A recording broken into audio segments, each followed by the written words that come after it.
Bienvenue dans cette nouvelle vidéo où je vais expliquer comment est-ce qu'on fait pour devenir un aimant à prospect. Ça va être la partie 1 parce que ça va se faire en 2 ou plusieurs parties. Et aujourd'hui, je vais montrer comment est-ce qu'on fait pour attirer des prospects de façon organique sur son contenu quand on utilise n'importe quelle plateforme pour pouvoir y arriver. Pour rappel, mon nom est Brice et j'accompagne les personnes qui ont des business sur internet à acquérir beaucoup plus de clients qualifiés et à faire en sorte de pouvoir forcément augmenter leur chiffre d'affaires. Mon équipe et moi-même ont été responsables de plus de 10 millions d'euros générés sur internet et j'espère qu'on va pouvoir vous aider avec ces quelques conseils qu'on a débusqués à travers notre expérience. Aujourd'hui, ce qu'il faut comprendre, c'est que si personne ne connaît votre offre en ligne, alors vous allez jamais avoir de résultats. Donc, il faut absolument commencer à créer du contenu sur internet pour pouvoir amener du trafic de façon constante et qui va servir de base pour la publicité dans le futur. Au sommaire aujourd'hui, on va voir les petits prérequis nécessaires avant de commencer à créer du contenu pour devenir l'aimant à prospect. On va voir quels sont les objectifs, on va voir comment créer un profil attractif, comment créer des piliers de contenu et comment créer 5 mois de contenu rapidement et surtout comment analyser et optimiser vos résultats. Donc, sans plus tarder, c'est parti. Au niveau des prérequis, pour commencer à faire tout ça, il faut avoir une offre. Donc déjà avoir réfléchi à ce que vous allez vendre et promouvoir sur internet. Il faut avoir une idée de son client idéal. Ce serait bien de savoir à qui on parle. Au niveau de l'âge, est-ce que c'est un homme, une femme,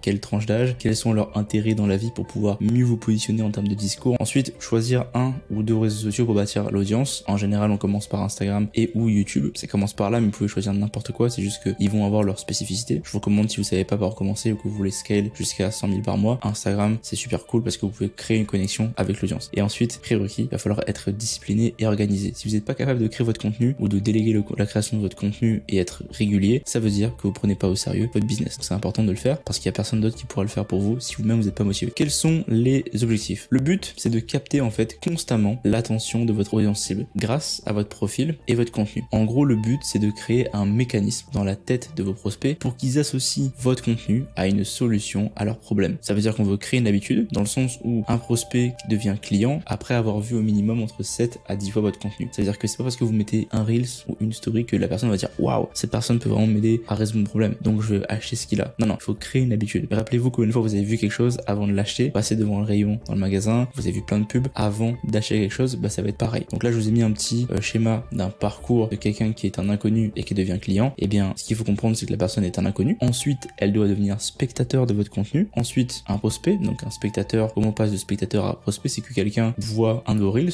et en fait il passe de spectateur à prospect en devenant par exemple abonné à votre compte. Et là il regarde plus de contenu de façon intentionnelle. Plus il regarde de contenu, plus il devient éduqué par ce que vous faites. Ensuite, prospect intéressé, c'est quand il va commencer à émettre un intérêt, il va vous envoyer des messages, vous allez communiquer avec lui, il va vous parler, il va réserver un appel, etc., etc. Il devient intéressé et ensuite il devient client chez vous. Donc vraiment c'est le parcours typique de quelqu'un qui ne vous connaît pas et qui devient spectateur et ensuite par la force des choses et la force de votre contenu devient client chez vous. Note super important, cette partie est essentielle pour maximiser la performance des futures publicités que vous allez faire. Parce qu'il y a beaucoup de gens qui vont vous dire lancez des publicités sur internet, mais il faut une base de contenu parce que si les gens ensuite viennent voir vos comptes et se rendent compte qu'il n'y a rien dessus, c'est dommage, ils vont vous faire en fait moins confiance. Donc faites en sorte de pouvoir justement avoir du contenu à donner à ces personnes-là quand elles arrivent sur le compte et qu'elles souhaitent en savoir plus sur vous pour savoir si vous êtes une personne ou une entreprise de confiance avec qui ils peuvent passer à l'action. Donc je répète, le but c'est de créer de la rétention, de la persistance dans la tête de vos prospects pour pouvoir en fait faire en sorte qu'ils vous voient plusieurs fois dans la semaine ou dans la journée. Avant de commencer à poster du contenu, comment est-ce qu'on crée un profil qui va intéresser les gens? Aujourd'hui, j'ai pris l'exemple de Maëlys, qui est donc une personne qui travaille avec moi, mais qui a aussi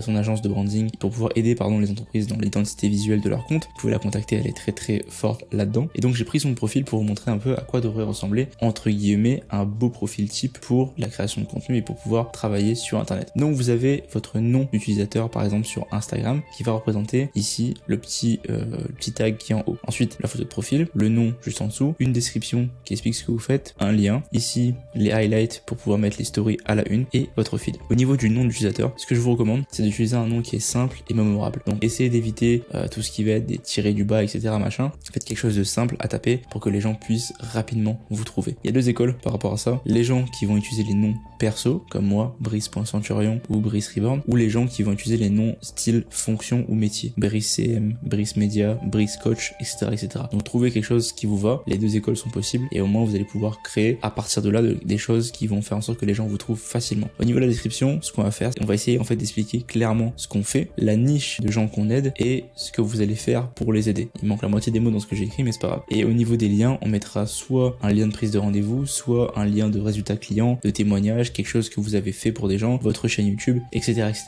peut se retrouver au niveau des liens. Donc ici, Maëlys elle a mis par exemple, on sublime ton compte pour faire briller ton bise et attirer plus tes clients de cœur, dis bye bye au temps perdu et à créer des visuels sur Insta, on s'en charge. Donc ça montre vraiment qu'est-ce qu'elle fait et qui elle aide. Elle parle à des business qui veulent attirer des clients et elle va les aider à sublimer leur compte Instagram en leur faisant gagner du temps. Donc on essaie de trouver une façon de pouvoir faire une description qui fait du sens et qui donne envie de cliquer dessus. Ensuite, au niveau des photos de profil, on va essayer de faire un fond simple, une bonne lumière, une bonne expression, ça suffit. J'ai mis les exemples de ce qu'il faut pas faire en haut et ce qu'il faut faire en bas pour avoir un maximum de résultats. Faites en sorte d'avoir quelque chose qui aussi se démarque au niveau des stories au-dessus pour que les gens aient envie de cliquer dessus. Ensuite, au niveau des stories à la une, pareil, on essaie de faire des choses qui sont simples, qui apportent de la valeur et qui donnent du contexte. Ici, par exemple, Maëlys, ce qu'elle a fait, c'est qu'elle a écrit directement les contenus de ce qu'il y a en fait dans les stories à la une. Elle a mis vos petits mots, masterclass gratuite, nos offres, portfolio. Et donc moi, je vous donne des exemples ici de qu'est-ce que vous pouvez faire comme type de story à la une. En fait, les stories à la une, pour vous donner un exemple sur Instagram, c'est vraiment quand vous postez une story et que vous voulez, mettons, vous mettez un résultat client ou un témoignage, vous postez la story, vous voulez la garder pour que d'autres personnes puissent la voir plus tard. Vous pouvez avoir un petit bouton en bas à droite, il me semble, qui s'appelle à la une. Vous allez pouvoir enregistrer cette story de façon permanente sur votre compte et ça va l'archiver pour que les prochaines personnes qui arrivent sur le compte puissent la voir. Donc vous avez par exemple des exemples de story à la une, création, idée de post, idée pub, témoignage, résultats, offres, voyage, etc. Dépendamment du business que vous avez, vous pouvez donc mettre des choses en avant par rapport à ça. Ensuite, au niveau du feed, on essaye de créer au mieux une harmonie visuelle pour montrer qu'on est quand même professionnel et on doit donner envie à son audience. Donc il faut connaître son prospect idéal, savoir qu'est-ce qui l'intéresse et ce vers quoi il va convertir. Ensuite, moi je vous conseille de poster sur le feed au minimum 3 fois par semaine, photos, reels ou carousel pour commencer à créer une constance de post et justement commencer à créer cette récurrence, cette persistance au niveau du cerveau de votre prospect idéal pour lui montrer que vous êtes là souvent et que vous pouvez apporter du contenu. Voici donc le feed de Maëlys et le feed de quelqu'un que je ne connais pas, que j'ai trouvé sur internet directement. J'ai fait un screenshot pour vous montrer, mais pour vous montrer qu'il y a une harmonie dans les comptes qui sont ici et qui donnent envie de consommer le contenu. Et évidemment, je vous dis pas de copier-coller ce qui est ici, mais de comprendre et de chercher à créer une harmonie dans vos comptes. Maintenant, on va passer à l'étape de comment est-ce qu'on crée les piliers de contenu. Les piliers de contenu, en fait, ce sont une base, un ensemble de thèmes ou de sujets que votre business peut utiliser pour créer des publications ou du contenu sur internet. Et donc, les piliers de contenu, ce sont des catégories que vous choisissez pour englober et ça doit être cohérent avec l'objectif, les valeurs, le ton de la voix et le positionnement. Qu'est-ce que ça veut dire tout ça? Ça veut dire qu'en fait, quand vous allez réfléchir à la création de contenu, vous devez trouver un moyen de créer d'avoir des catégories en disant ok, là, ce sujet-là, il est dans cette catégorie, ce sujet-là est dans cette catégorie, etc. Comme ça, vous avez déjà votre base de catégories, vous avez juste à choisir et à créer des sujets par catégorie. Voici donc un exemple. Vous avez par exemple ici des piliers de contenu. Il y en a donc ici 6. Dans mon cas, mettons pilier de contenu numéro 1, ce serait mon histoire. Ensuite, les contenus de valeur que je vais pouvoir partager pour aider les gens. Les contenus de type inspiration, comment on inspire les gens à travers des phrases ou à travers des reels ou des carousels qui va leur donner le courage, l'envie d'avancer. Du contenu type lifestyle, donc un petit vlog ou par exemple un daily life, etc. D'actualité, mettons que on a des nouveaux clients, etc. Machin, ça se passe bien. On parle de l'actualité et la promotion de nos services. Donc voilà, moi j'ai découpé ça sur un 80% de ce type de contenu et un 20% de promotion de son offre. Comment est-ce que ça fonctionne? Je vais vous montrer dans un instant et je vous montre un autre exemple. Par exemple, vous avez quelqu'un qui serait un coach en investissement immobilier. Ses piliers de contenu pourraient être par exemple, son histoire en tant qu'investisseur, ensuite comment trouver le financement en IMO, ensuite les avantages de l'immobilier, ensuite le lifestyle de rentier et comment investir dans l'immobilier. Et là-dedans, en fait, dans chaque catégorie, il peut trouver des sujets qu'il va ensuite pouvoir décliner en différents formats. Exemple ici au niveau du protocole, mon business à moi, mon histoire, le personal branding, enfin votre histoire, votre storytelling à vous, votre histoire personnelle et votre histoire de votre business, c'est toujours un point qui selon moi doit se retrouver absolument dans les piliers de contenu parce que les gens vont vouloir créer un rapprochement entre vous et eux. Donc mon histoire au niveau des piliers de contenu, ensuite les résultats du protocole, ensuite l'éducation et le don de valeur aux gens pour qu'ils puissent améliorer leur business, comme cette vidéo par exemple, le dépassement de soi, ça me tient beaucoup à cœur au niveau physique, mental et autres, et l'utilisation de la publicité. Donc ça, c'est les catégories de sujets auxquels moi je vais avoir accès pour pouvoir discuter et donner de la valeur aux gens sur internet pour pouvoir produire mon contenu. Je pourrais en rajouter d'autres, mais là c'est vraiment les grandes catégories que j'ai décidé de parler sur mes réseaux. Donc maintenant qu'on a ces catégories, voici le schéma que je vais vous montrer. Ça va, vous allez voir, c'est très simple.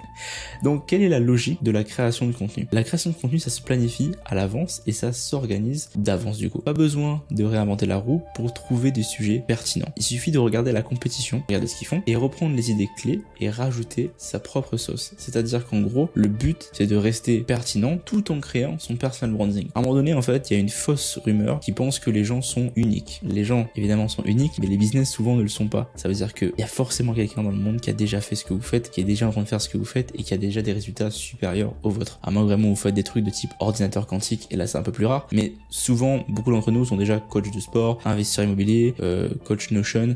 Tout ça existe, tout ça fonctionne, tout ça existe déjà. Il y a forcément quelqu'un qui crée déjà du contenu là-dedans. Donc trouvez ces personnes, trouvez les sujets et essayez. Ça peut être un petit exercice qui est sympa à voir. Essayez de découvrir en fait quels sont, selon les contenus que vous allez voir chez eux, leurs piliers de contenu pour essayer de deviner en fait quels sont les sujets clés qu'ils abordent et comment est-ce qu'on peut reprendre ces idées et rajouter en fait notre sauce. Souvent, sa propre sauce, c'est quoi? C'est le fait que nous-mêmes, on va refaire le sujet que la personne a expliqué, mais avec notre tonalité, notre voix et notre expérience, évidemment, qu'on a mis à travers ce sujet. Et donc, je répète, le but c'est de pouvoir rester pertinent dans les sujets. Si vous prenez une inspiration d'un sujet, et par exemple dans mon cas, moi, si je vais faire un Reels qui s'appelle comment faire une publicité en ligne. Il y a au moins 1 million de gars qui ont déjà fait cette vidéo-là, mais je dois forcément moi aussi la refaire pour expliquer aux gens à ma façon comment le faire. Donc ne vous sentez pas coupable de refaire des sujets que d'autres gens ont déjà fait. Et donc maintenant, comment est-ce qu'on va faire pour créer 3 à 6 mois de contenu rapidement? Et le but, c'est de décliner les idées de sujets que vous allez avoir en différents formats. Imaginons pour le protocole, l'étape 1, ça va être de trouver 10 sujets par pilier de contenu. Je rappelle, mes piliers de contenu, c'est mon histoire, résultat protocole, éducation valeur, dépassement de soi, utiliser la pub. Mettons que je prends mon histoire. J'ai un sujet qui s'appelle par exemple comment on a perdu 50 000 euros pour un client. Et ce sujet-là, je vais en faire un Reels ou une vidéo où je parle à la caméra pour en parler. Je vais en faire un Reels où je vais pas parler à la caméra, il y aura juste une vidéo de quelque chose qui se passe en fond et il y aura juste du texte écrit dessus. Je vais en faire un carrousel et je vais en faire une story. Et donc ça, c'est un seul sujet, mais il y a 4 formats différents. Ici, par exemple, résultat client, comment on a généré 10 millions, pareil, 4 formats. Il y en a beaucoup plus que ça d'ailleurs. Sujet, comment grossir une audience, pareil, 4 formats, etc., etc. Et donc 4 x 4 x 4, ça fait déjà 16 formats de posts, et 16 formats et 16 posts différents. Vous faites donc 16 formats, donc ça représente seulement un sujet par catégorie à chaque fois. Vous faites déjà donc 16 fois 10 sujets, vous avez 160 posts possibles. Et si vous postez une fois par jour pendant un mois, ça vous prend donc 30 posts nécessaires. Donc ici c'est 160 posts divisé par 30 posts par mois, et bien vous avez 5,3 mois de contenu entre guillemets. Donc il vous suffit vraiment de trouver des sujets ici par rapport à chaque catégorie et ensuite les décliner en plusieurs formats pour avoir énormément de contenu d'avance et pouvoir prendre une avance incroyable dans la création. Maintenant vous allez me dire oui mais je vais pas te poster tout en même temps. Évidemment vous allez pouvoir utiliser un planificateur comme ici Metricool qui permet de pouvoir planifier ces posts à l'avance.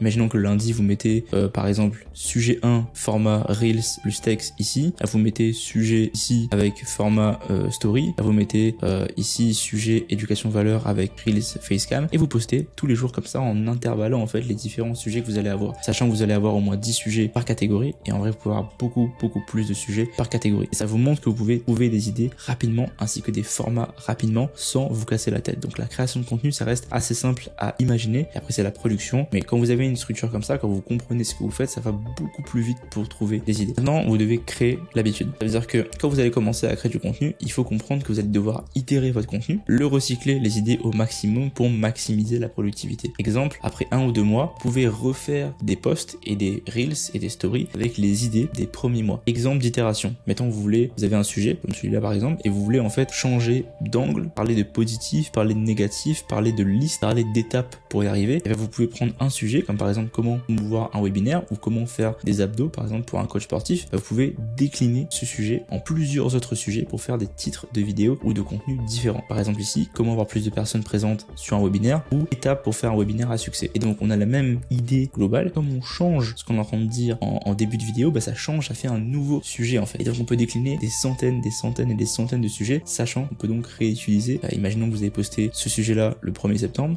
ça se peut que le 1er octobre vous refaites ce sujet-là en fait parce que les gens ont oublié. Il faut comprendre que l'audience oublie ce que vous postez. Les gens ne sont pas en train d'espionner tous vos posts pour vérifier que vous n'avez pas déjà posté ce reel ou ce carrousel. Les gens voient tellement de contenu qu'ils vont pas faire gaffe et là je vous le promets, ne feront pas attention à ce que vous avez déjà posté en fait. Ils vont consommer le contenu au fur et à mesure. Et ce qu'il faut comprendre c'est que pour qu'une information soit comprise, vous devez répéter plusieurs fois la même information à l'audience. Ça serait un desservice de ne pas poster des sujets, ne pas refaire du contenu encore et encore sur le même sujet jusqu'à ce que l'audience comprenne et interagisse avec vous pour ça. Et moi je vois beaucoup de gens qui vont essayer de trouver des milliers de sujets différents, d'idées différentes, alors qu'il n'y a pas besoin en fait. Vous prenez ce système là, vous en faites 10 et vous avez 4 formats à chaque fois. Là vous avez donc des 6 mois de contenu d'avance. Et après au fur et à mesure vous pouvez donc agrémenter, trouver des nouveaux sujets, varier etc. Mais vous devez jamais être à court de sujets parce que c'est extrêmement simple quand on a ce processus là. Donc quelles sont la prochaine étape? Forcément ça va être d'analyser vos statistiques parce que c'est bien beau de produire du contenu mais à quoi ça sert? Combien de vues a rapporté chaque post que vous avez fait? Combien d'interactions? Donc là vous devez mettre ça sur un document pour savoir vraiment quel contenu est pertinent ou pas. D'après ces résultats, quel type de contenu semble intéresser l'audience? Est-ce que un carrousel a ramené plus de commentaires, plus de likes, plus de messages, un Reels, ou est-ce que c'est l'inverse, ou est-ce que c'est une story? Vous devez en fait pas juste poster, vous devez poster et analyser vos statistiques. Et est-ce que j'ai parlé avec toutes les personnes qui ont interagi avec mon contenu? Ça, c'est ce que fait malheureusement très peu de personnes. Les gens vont juste poster sur internet pour dire qu'ils postent, mais quand les gens vont liker et commenter et aller créer de l'interaction avec leur contenu, ils ne vont pas proactivement aller leur parler. Et ça, c'est une erreur monumentale que font la plupart des gens, ne pas aller parler avec toutes les personnes qui interagissent avec leur contenu. Parce que l'argent est là. C'est rare d'ailleurs en ce moment que les entrepreneurs, les créateurs de contenu parlent avec leur audience. Donc faites-le, vous allez créer une proximité avec l'audience, vous allez pouvoir savoir qu'est-ce qu'ils aiment dans votre contenu, créer des choses qui vont pouvoir leur plaire. Il y a des milliers de contenus possibles, de sujets possibles que vous ne connaissez pas parce que vous n'avez pas demandé à l'audience. Vous avez ce que vous voulez dire sur internet et vous avez ce que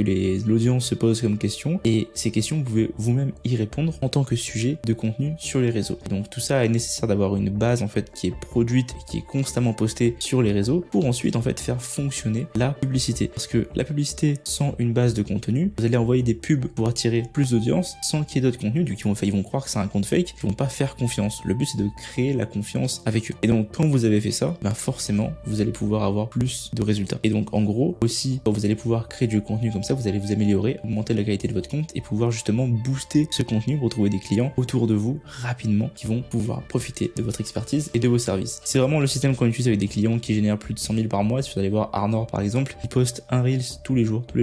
Sa team a produit déjà 2 mois par exemple et ils mettent ça tout le temps, tous les jours, des nouveaux contenus pour avoir des résultats. Et donc l'objectif c'est pas de créer 6 mois de contenu d'avance. Moi j'en crée souvent un seul mois d'avance pour continuer à être pertinent, améliorer dans les tournages, continuer à faire en sorte que mon équipe travaille tous les mois et pas juste créer plein de contenu et au bout de 6 mois me dire que finalement j'ai changé d'avis sur tel sujet donc je dois retourner. Vraiment j'essaie d'y aller seulement mois par mois. En tout cas j'espère que cette vidéo vous a aidé à comprendre comment est-ce qu'on devient un aimant prospect en créant du contenu à haute valeur ajoutée qui va intéresser les gens et comment est-ce qu'on crée la récurrence de contenu. C'est vraiment important parce que si vous ne postez pas souvent, les gens ils verront pas votre offre et vous n'allez pas avoir de résultats. C'est vraiment ça. Il y a beaucoup de gens qui veulent faire du business en ligne mais qui veulent pas poster et s'afficher sur les réseaux. Malheureusement ça ne fonctionnera pas. Il va falloir s'impliquer, il va falloir poster pour avoir le maximum de résultats. Je répète, si vous voulez en savoir plus, il y a des liens dans la description pour pouvoir rejoindre soit le groupe Facebook, soit prendre rendez-vous directement avec moi pour pouvoir discuter ensemble de comment est-ce qu'on met ça en place dans votre business si vous souhaitez avoir l'aide de mon équipe moi-même.